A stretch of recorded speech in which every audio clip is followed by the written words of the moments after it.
Let's track on my face, shall we, camera? Thank you. Hello, my beautiful boring people. My name is Victoria, and in this video, I'll be talking to you about Aurora Rising by Jay Kristoff and Amy Kaufman. If it wasn't for the fact that Dark Dawn is coming out in less than a month, then I would probably be saying that this book might be my favorite for 2019. But let's be real. I'm probably gonna say that Dark Dawn is my favorite release for this year. Anyways, let's start off by reading the jacket description to see if it is anywhere close to the book. The year is 2380, and the graduating cadets of Aurora Academy are being assigned their first missions. Star pupil Tyler Jones is ready to recruit the squad of his dreams, but his own boneheaded heroism sees him stuck with the dregs nobody else in the academy would touch. A cocky diplomat with a black belt in sarcasm, a sociopath scientist with a fondness for shooting her bunkmates, a smart-ass tech whiz with the galaxy's biggest chip on his shoulder, an alien warrior with anger management issues, a tomboy pilot who's totally not into Ty, in case you were wondering. And Ty's squad isn't even his biggest problem. That would be Aurora G. Lynn O'Malley, the girl he just rescued from interdimensional space, trapped in cryosleep for 2 centuries. Ori is a girl out of time and out of her depth, but she could be the catalyst for a war millions of years in the making, and Tyler's squad of losers, discipline cases, and misfits might just be the last hope for the entire galaxy. Nobody panic! Well then, do I think the dust cover matches the contents of the book? Yes, absolutely yes. In fact, I can't really go into much more details of the book because it would just be all plot points, and I don't want to give away those plot points if you do plan to read this. But what I can do is go more in depth onto the characters. Also, I wrote out a bunch of notes for this because I'm still not great at remembering all my talking points, so if you see me looking down, I'm looking at my notes. And I just realized that the dust jacket cover doesn't quite precisely match the description on Goodreads. It's like they took basically the same thing and cut out a few words here and there and slightly reworded it. It still tells the exact same story, it's just slightly different. Fun fact. So let's go over our main character profiles, shall we? We have Tyler Jones, the Alpha, aka the squad leader, also known as the Golden Boy, because he doesn't drink or swear, he tries to be polite and treat people fairly, and he does the right thing whenever possible. He is the embodiment of a lawful good character, but he's also still totally lovable. But he's not in my top 3. Next we have Scarlett Jones, the Face, aka the diplomat of the group, also Tyler's slightly older twin sister. She is an absolute sweetheart who will follow her brother anywhere, and Lord help you if you harm a hair on her brother's sweet head, because she is protective mama bear and she's super sweet, but you know you don't want to mess with her. She reminds me of, like, sweet little old southern ladies, like, oh, you so nice and sweet and awesome, but Lord help you if you offend them because they have a vengeance. And let's just say that you don't want to catch her saying, bless your heart. She also is fairly good at her diplomat job and can smooth over just about anybody's ruffled feathers. I really enjoyed reading her character because, I mean, this book follows each character from their perspective to tell the story, and I'll get into more of that later, but seeing her internal monologue in a way of going and telling you, hey, I'm going to smooth this out, even though it isn't necessarily what I believe and I'm having this internal war inside me. It was very interesting to see that. Next we have Catherine Braddock, aka Cat, aka the Ace, and aces in this book are pilots. She is hot-headed. She was in the top of her class and she's known for her copious tattoos. And she receives mixed reviews from people. Am I talking about the other characters, or am I talking about from us as readers? I'll let you decide. Oh, and she definitely does not have a thing for Ty. Definitely not. Nope. Not happening. Nope. Next we have Finian de Caron de Seal. Finian de Caron de Seal. Finian de Caron de Seal. Why am I having so much problem saying this? Next we have Finian de Caron de Seal, the gearhead, aka our smart hat tech whiz.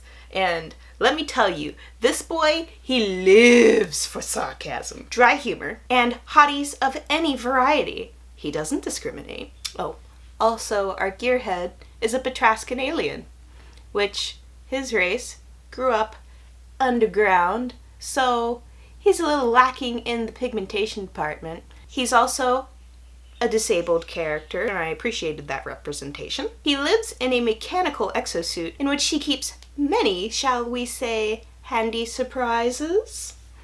You'll have to read more to figure out what that means. It's a lot of fun. Side note, he's probably one of the characters that I really didn't expect to like, even though I definitely have a penchant for sarcasm and dry humor. But now I love him so much. He's definitely in my top 3 characters of this book. Don't make me pick one. I can't pick one. There are 3 that I love equally, okay? I love them. If Jay and Amy kill them, I will be devastated. Devastated. Next we have Khalees Gilraith, the tank, who typically just goes by Cal. And yes, it's what it sounds like. He's a tank. He is the protector. He is the highly trained muscle boy who is trained in both physical and, well, just about any kind of combat you can think of. He probably knows how to pull it off and do it dang well. I mean, dang well. It's impressive. He's also a Sildrathi, aka a super duper hot scary space elf. And he is also in my top 3 favorites. Next we have Zila Madron, the brain of the squad, aka the sociopath who is stinking smart and is a scientist. She definitely is trigger happy and shoots first and asks questions later, which is kind of funny because she's a scientist, just saying. She is very strange, and I do hope we get a lot more of her backstory in the next books. I have a feeling we will, having read other J. Kristoff. I'm working on getting into more Amy Kaufman soon. She's definitely on my radar now. But I have a mighty need to learn more about this girl. And that's all I'm going to say about that. And lastly, we have Aurora G. Lynn O'Malley, aka the Stowaway.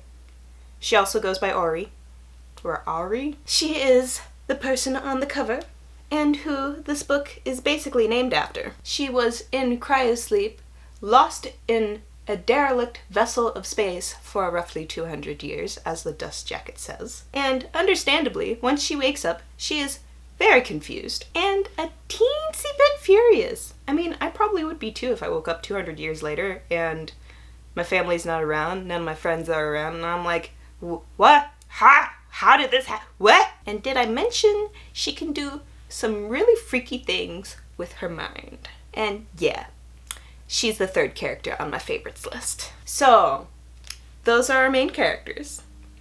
I gave this book 5 stars because I do plan to reread the crap out of it. I love this book. It's totally rereadable. It was an easy read for me because there aren't a whole lot of characters to keep up with to figure out what's going on. I will say you're either going to love or hate reading this book because of the way in which it is written. And I would say if you're 104 pages in and you don't like it, it's probably going to be a DNF for you. I would say 74 pages in, but at that point you haven't met all the characters yet. But also at the same time, the writing style is established at that point, so I'll leave that up to you to decide. So this book is written from the character's perspective and changes from character to character in each chapter. And you still follow all of the same storyline, so it's not like you're jumping storylines and characters at the same time. You're following the same story just from different perspectives. And the title of each chapter is associated with the character name, so it is easier to keep track of. But if you don't look at that chapter change, it might be a little bit jarring. So I can see how some people would not like this, but I really enjoyed it. I don't find it nearly as hard to keep up with as I do with something like, oh, I don't know,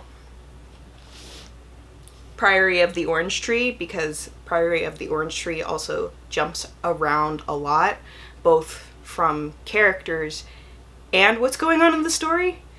At least with this one, you just follow the story and it's not going everywhere. I'll leave it there. So if you enjoy stories like, if you watched Star Trek Next Generation, or basically any of the Star Treks after that point, except for the most recent one, I haven't watched it because it's behind a paywall for that company, and I don't want to pay for another streaming service. So also I've heard that the new Star Trek, I think it's Discovery, is a good space opera, but it's not really, I've heard that it doesn't really follow the Star Trek experience. Like, it would be fine as long as it didn't have Star Trek in the title. So I don't know if I want to go watch it or not, because I really like Star Trek and I don't want Discovery to ruin it. Anyways, if you like things like Star Trek, you are probably going to like Aurora Rising. I will say that Aurora Rising is not trying to be Star Trek in any way, shape, or form. It's just that when you have sci-fi set in space, what's one of the main things that you think about? You probably think about Star Wars, you probably think about Star Trek, and maybe Stargate SG-1 or Stargate Atlantis. They were both pretty good. But out of those like 3/4 main TV series, it would be closest to the Star Trek series, just because some of the villains, well, no, I'm gonna stop there. If you like Star Trek and you like what it offers, you gotta like this book. Okay, I'm gonna leave it there, or else I'm probably gonna get into spoilers. It's not trying to be Star Trek, it's just similar along those lines. Yeah. I absolutely cannot wait for the next book in this series to come out. It's the Aurora Cycle, I think. Yeah, Aurora Cycle 1. So I believe this is slated to be a trilogy. I thoroughly look forward to it coming out. Amy and Jay are already on their social media talking about it being in reviewal stages. I am doing a final read-through of Aurora 2. We get to reveal the title to you next month, which I'm quite excited about. I'm so happy about that, because it's not going to be like the Name of the Wind series, aka the Kingkiller Chronicle, where we have to wait 10 years for the third book to come out, which is hopefully slated for 2020. If you have already read this book, let me know in the comments below if you agreed with what I said about it, or if you have anything more to add. And if you haven't read this book yet and you're adding it to your TBR now, please let me know. I will be super excited for you, with you, whatever. And if you want to pick up a copy, I'll leave a link down below in the description box. I'll see you in the next video. Bye!